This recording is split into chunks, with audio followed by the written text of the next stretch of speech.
दोस्तों, अगर आपको नवरात्रि में ये 7 संकेत मिले तो समझ जाना कि माँ दुर्गा आपसे बहुत प्रसन्न है और आपके घर में स्वयं आ चुकी है। ये 7 संकेत आप भी जरूर चेक करना। नवरात्रि के 9 दिन माँ देवी को प्रसन्न करने का सबसे अच्छा समय माना जाता है। इस समय की गई आराधना और पूजा पाठ का फल बहुत जल्दी प्राप्त होता है। नवरात्रि में माँ दुर्गा चैतन्य होती है, इसलिए इन दिनों में की गई सच्ची भक्ति का परिणाम माता दुर्गा हमें तुरंत दिखा देती है।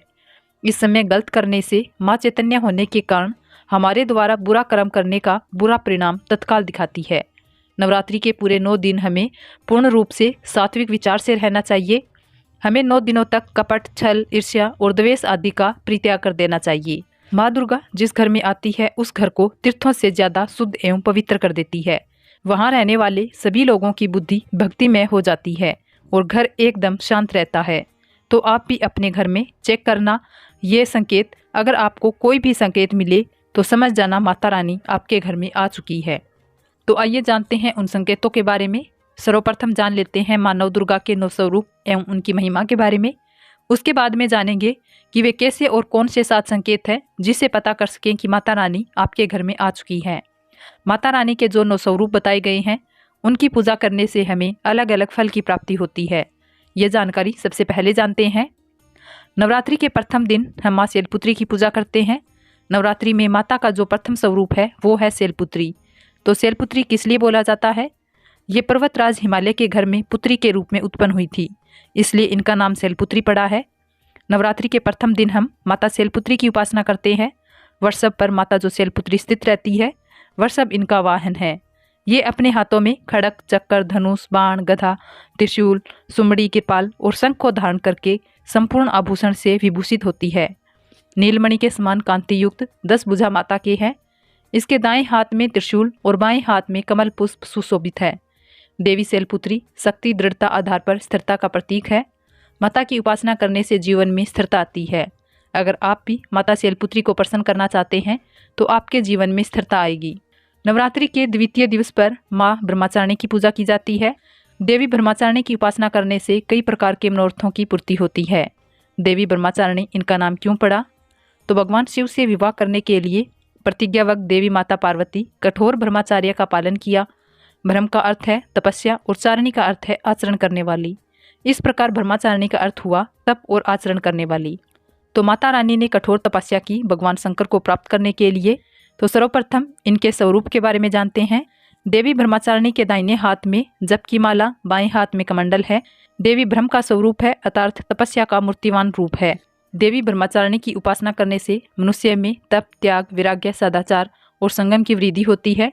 माता की कृपा से सर्वत्र सिद्धि और विजय की प्राप्ति होती है। नवरात्रि के तीसरे दिन माँ चंद्रघंटा की पूजा करते हैं। इस देवी के मस्तक पर घंटे के आकार का चंद्र बना हुआ है, इसलिए माता का नाम चंद्रघंटा पड़ा है। इनके जो चंड है ये भयंकर है। घंटे की ध्वनि से ये सभी दुष्ट दैत्यों का नाश करते हैं, इसलिए माता का नाम चंद्रघंटा पड़ा है। इनका स्वरूप जान लेते हैं। माँ के शरीर का रंग स्वर्ण के समान चमकीला है। इनके 3 नेत्र है, 10 हाथ है। इनके हाथ में कमल, गदा, धनुष, बाण, खड़ग, त्रिशूल और अस्त्र शस्त्र लिए हुए हैं। अग्नि जैसे वर्ण वाली है, ज्ञान से जगमगाने वाली है, दीप्तिमयी है। ये सिंह के आसन पर अरुण है तथा युद्ध में लड़ने के लिए अमुख रहती है। माँ की कृपा से साधक के समस्त पाप, बाधाएं और जो भी परेशानियां आती है नष्ट हो जाती है। देवी की कृपा से जातक पराक्रमी और निर्भय होता है। अगर आप भी माँ चंद्रघंटा की पूजा करते हैं तो आपको निर्भयता की प्राप्ति होती है। नवरात्रि के चौथे दिन माँ कुष्मांडा की पूजा करते हैं। अब माँ का नाम कुष्मांडा क्यों पड़ा?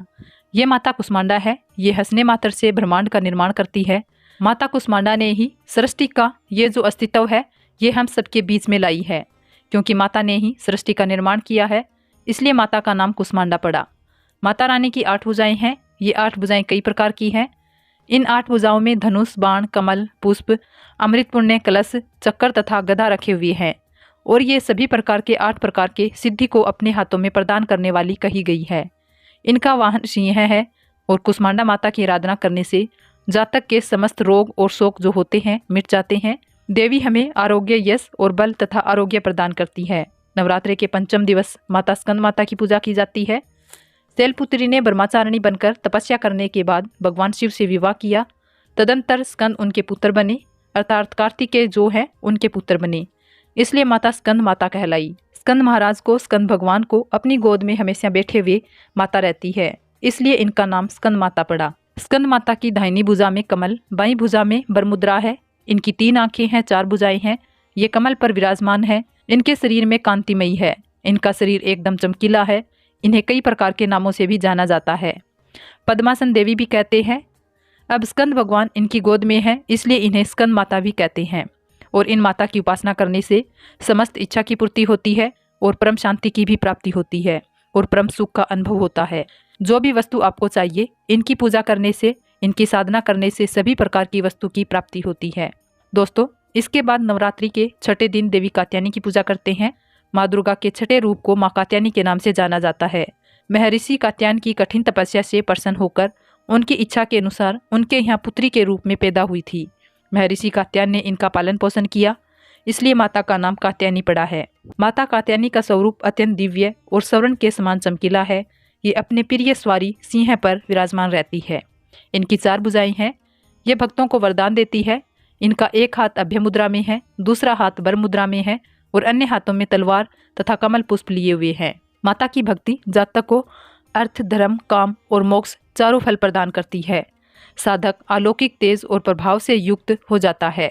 नवरात्रि के 7वें दिन माँ कालरात्रि की पूजा करते हैं। संपूर्ण प्राणियों की पीड़ा हरने वाली, अग्नि भय, जल भय, जंतु भय, रात्रि भय को दूर करने वाली, काम, क्रोध और शत्रु का नाश करने वाली कालरात्रि विनाशिनी होने के कारण देवी का नाम कालरात्रि पड़ा। माता के शरीर का रंग काला है, बाल बिखरे हुए हैं, गले में मुंडमाल है, 3 नेत्र है, हाथ में गदा पकड़े हुए हैं, दाहिने हाथ में वर मुद्रा में है, दूसरा हाथ अभय मुद्रा में है, बाएं हाथ में लोहे का कांटा और नीचे वाले हाथ में कटार रखे हुए हैं। इनकी पूजा करने से सभी पापों से मुक्ति मिल जाती है, दुश्मनों का नाश हो जाता है। माँ अपने भक्तों को सभी प्रकार के कष्टों से और भय से मुक्त कराती है। दोस्तों, नवरात्रि के अष्टमी दिन नवरात्रि के जो अष्टम स्वरूप कही गई माँ महागौरी, माँ दुर्गा का जो अष्टमी स्वरूप है, ये माँ महागौरी है। हिमालय में तपस्या करते समय माँ महागौरी का शरीर धूल मिट्टी से ढककर मलिन हो गया था, जिसे शिव ने गंगा जल से धोकर के मल को बाहर निकाला, मलिन शरीर को गौणवर्ण प्रदान किया, इसलिए माता का नाम महागौरी पड़ा। तो आइए महागौरी के स्वरूप के बारे में जान लेते हैं और इनकी पूजा करने से कौन सा फल प्रदान होता है। माँ महागौरी के स्वरूप कुछ इस तरह से हैं। देवी महागौरी के वस्त्र एवं आभूषण जो है श्वेत कलर के हैं। इनकी 4 भुजाएं हैं। इनका वाहन वृषभ है। दाहिना हाथ अभय मुद्रा तथा दूसरे हाथ में त्रिशूल लिए हुए हैं। बाएं हाथ में डमरू और नीचे का बायां हाथ वर मुद्रा में है। यह श्वासनी, शांति और शांत मुद्रा में है। माँ की कृपा से अलौकिक सिद्धि की प्राप्ति होती है। देवी महागौरी भक्तों को उनके जीवन में चल रही परेशानियों और कष्टों से तत्काल दूर करती है। जो देवी माँ का अष्टम स्वरूप महागौरी कहा गया है, ये सभी देवियों की तुलना में सबसे जल्दी प्रसन्न होती है। और अगर आप जल्दी प्रसन्न करना चाहते हैं देवी नवदुर्गा के स्वरूप में किसी भी देवी को, तो आप महागौरी की पूजा करना शुरू कर दीजिए। इनकी पूजा करने से तत्काल प्रसन्न होती है। देवी का जो 9वां स्वरूप कहा गया है वो है सिद्धिदात्री। ये सभी प्रकार की सिद्धि को देने वाली है। ममता मोह से वृत होकर ये महर्षि मेघा के उद्देश्य से समाधि में देवी की उपासना की थी और ज्ञान प्राप्त करके मुक्ति प्राप्त की थी। सिद्धि अर्थात मोक्ष को देने वाली। तो देवी माँ का पूजा पाठ करने से सभी प्रकार की सिद्धि की प्राप्ति होती है, सभी प्रकार की कामना की पूर्ति होती है। इसलिए नवरात्रि के 9वें दिन इनकी पूजा करते हैं। माँ सिद्धिदात्री के स्वरूप जान लेते हैं। माँ सिद्धिदात्री की 4 भुजाएं हैं। वर्ण जो है रक्त वर्ण के हैं। वाहन इनका कमल पुष्प पर आसीन है। एक हाथ में कमल, दूसरे हाथ में चक्कर, तीसरे हाथ में गदा, चौथे हाथ में शंख है। देवी प्रसन्न मुद्रा में है। इनकी पूजा करने से असंभव कार्य भी संभव हो सकते हैं। इसलिए अधिकतर जितने भी जातक हैं, साधक हैं, सिद्धि प्राप्त करने वाले साधक माँ सिद्धिदात्री की पूजा करते हैं। और माँ कभी भी चाहे असुर हो, चाहे मानव हो, चाहे दानव हो, चाहे कोई भी हो, कितना भी उत्तम साधु क्यों ना हो, किसी पर भी ये भेदभाव नहीं करती, सभी को ये सिद्धि प्रदान करती है। आइए अब जानते हैं कि ये 7 संकेत बताते हैं कि माँ दुर्गा आपसे बहुत प्रसन्न है और आपके घर में आ चुकी है। पहला संकेत है बार बार गौ माता का आना। जिस घर में माँ दुर्गा रहती है उस घर में उनकी बहन कामधेनु उनकी सेवा के लिए, उनके दर्शन के लिए बार बार घर के द्वार पर आती है। ये घर के इर्द गिर्द घूमती रहती है, वहाँ से 9 दिनों तक कहीं नहीं भागती। तो समझ जाना माता रानी आपके घर में आ चुकी है। दूसरा संकेत है मधुमक्खी का घर में आना। मधुमक्खी को माँ ब्रह्मचारिणी का स्वरूप कहा गया है। जिस घर में नवरात्रि में मधुमक्खी आती है तो समझ जाना उस घर में माता रानी आ चुकी है, क्योंकि जो मधुमक्खी है ये माँ दुर्गा का ही स्वरूप कही गई है। ये अपने पूर्ण स्वरूप के दर्शन के लिए अर्थात नव दुर्गा के दर्शन के लिए सेविका बनकर आती है। तो समझ जाना आपके घर में माँ दुर्गा आ चुकी है। तीसरा संकेत, ज्योति का तीव्र गति से जलना। अगर आपने अपने घर में माता रानी की प्रसन्नता के लिए भक्ति प्राप्त करने के लिए ज्योति स्थापित करके रखी है, तो अगर ज्योति की लो तीव्र गति से जल रही है तो समझ जाना कि ज्योति के समक्ष स्वयं माता रानी खड़ी है और आपको भी अंतरात्मा से माता रानी के होने का एहसास होगा। तो इन संकेतों से भी पता चलता है कि माता रानी आपके घर में आ चुकी है। चौथा संकेत है नवरात्रि में दीपक की बाती में फूल का बनना। अगर आपके दीपक की बाती में अचानक से फूल बनने लगे तो समझ जाना कि स्वयं दुर्गा माता आपके ऊपर बहुत प्रसन्न है, आपके ऊपर पूर्ण रूप से अपनी कृपा बरसा रही है और माता रानी आपके घर में आ चुकी है। सभी कष्टों को दूर करके इस लोक से फिर जाएगी। पांचवा संकेत बताता है बार बार घर में चिंटी निकलना। अगर काली चिंटी समूहबद्ध निकल रही है और रास्ता काट रही है तो समझ जाना माता रानी आ चुकी है और आपकी सभी प्रकार की इच्छा को पूर्ण कर जाएगी। ये माता रानी के होने का एहसास कराता है। छठा संकेत, अचानक घर में मनमोहक सुगंध आने लगे। यदि आपको अपने घर में अचानक से इत्र जैसे कोई सुगंध आने लगे तो समझ जाना माता रानी आ चुकी है और अपने होने का एहसास आपको करा रही है। तो इन संकेतों से भी पता कर सकते हैं कि माता रानी आपके घर में आ चुकी है। सातवां संकेत, फटे कपड़े पहने अगर कोई याचक आ जाए तो समझ जाना माता रानी आपके द्वार पर याचक बनकर आ चुकी है।